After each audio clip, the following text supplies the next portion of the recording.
What's up friends, Chook here and welcome to Bit Hero Bytes, your bite-sized Bit Hero content.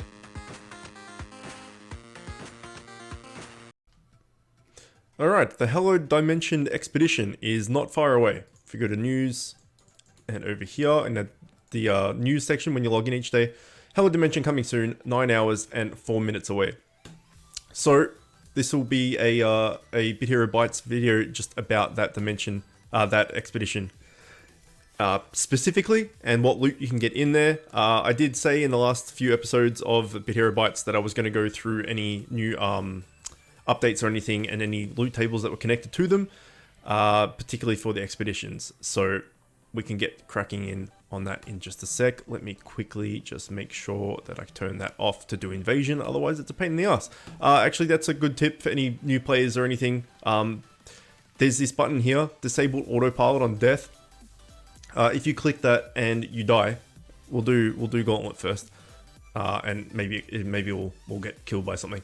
If one of your teammates dies, it will automatically turn this auto onto manual, so that if you are running auto and one of your things dies, everything just doesn't die. The whole your whole team will just die in one after the other after the other.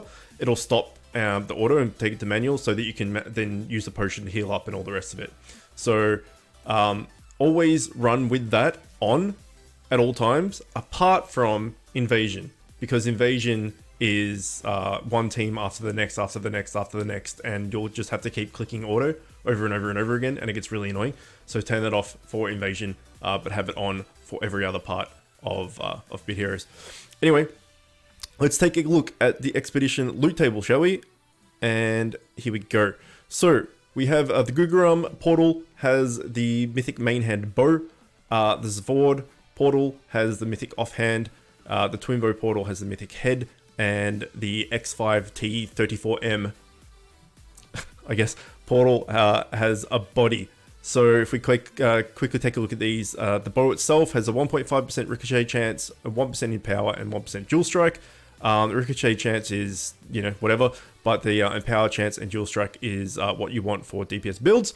So you want to be stacking those empower. Oh, here we go. Empower and dual strike as much as possible. So to get a weapon with 1% of each. Okay, no, we're going to do it. To get a weapon with 1% of each empower and dual strike is really good.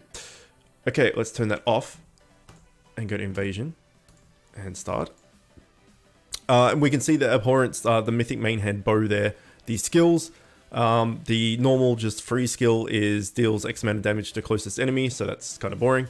The 1 SP move is deals X amount of damage to target enemy, attacks 3 times.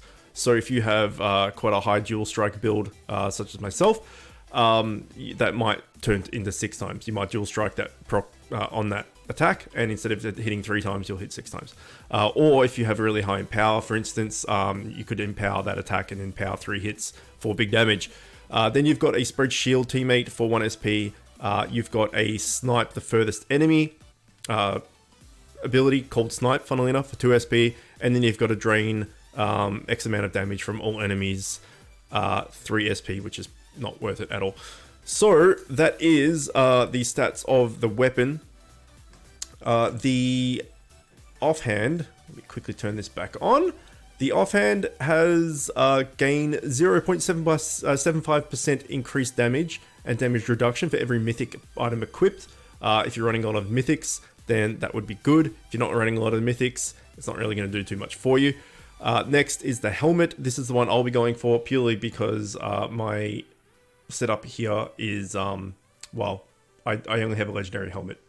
So if we look at the other ones, there's the bows there is main hand, offhand, and body, and helmet. They're the 4 mythic slots for this expedition. The only one that is a legendary for me is this. So the helmet is the only one viable for me to go for. It does well above 50% health, absorb chance increased by 3%. It's a tank helm. I don't need it at all, but it's something, I guess. But if you're going tank, then there's that for you. And then the last one is the body. Deal 5% increased damage, but take 5% increased damage. So that is good for DPS players because you shouldn't be getting hit ultimately. Your tanks should be taking hits for you, and you'll just do 5% more damage. So that is the loot table for the expedition coming up and from each portal. And what have we got? Let's just do 5 world bosses because why not? Actually, before we do that, so I've been saying that my goal has been to get to level 400 before the my 3-year anniversary, which is May 18th, which is coming up. And then my other little goal, smaller goal, was to get a 4th plus 5 glass DOS. So I have 3 of this guy, plus 5. I have my 3 Tilks, and I need 1 more neural net ROM. So all I need is the 1 neural net ROM from the expedition, the extermination world boss. So let's see if we can get 1 in these 5 runs, and then we can fuse it on camera, which would be cool. But if not, I'll just get that done tomorrow or the day after, or whenever a neural net ROM decides to drop for me, because they can be pretty rare. But it would be good to get it done on camera because, why not? It's fun, right? It's always good fusing stuff. And the only reason I'm really doing that is because I just want to have a 5v5 PvP team just full of me and Glasdosses, just for the fun of it. I definitely don't need a 4th one. It's just a personal little thing that I decided I wanted to do. And it does not look like we're going to get it. Well, that's a shame. Anyway, so that is it. I'll just put these up again quickly if you wanted to pause the video and see the stats on it before I end the video. But that is the loot table for the next expedition coming up at reset time tomorrow. So look forward to that. Hope you get what you're going for. If you do, let me know in the comments. And I will see you soon. Bye!